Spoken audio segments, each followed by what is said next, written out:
हरे कृष्णा।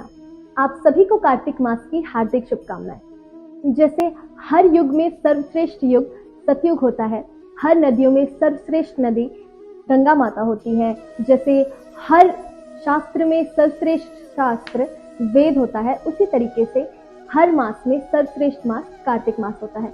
कहा जाता है जैसे पुरुषोत्तम मास श्री कृष्ण जी को दर्शाता है, उसी तरीके से कार्तिक मास श्रीमती राधा रानी को दर्शाता है। कहा जाता है इस मास में भगवान श्री कृष्ण ने शरद पूर्णिमा के दिन महारास किया था, उसी तरीके से भगवान की सर्वाधिक प्रिय लीला भी इसी मास में हुई थी, वो थी दामोदर लीला। कहा जाता है इस मास में भगवान की आरती दामोदर अष्टकम से की जाती है और भगवान को दीपदान किया जाता है, और ये करने के बाद इस मास में आपको बहुत ही ज्यादा पुण्य प्राप्त होता है।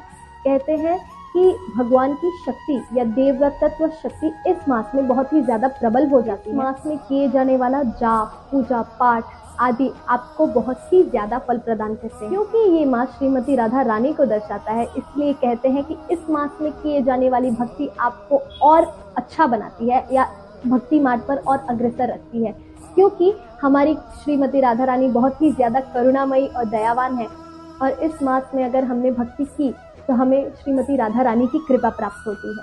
कई वैष्णव इस मास में वृंदावन जाकर भगवान श्री कृष्ण की दामोदर अष्टकम से आरती करते हैं, दीपदान करते हैं।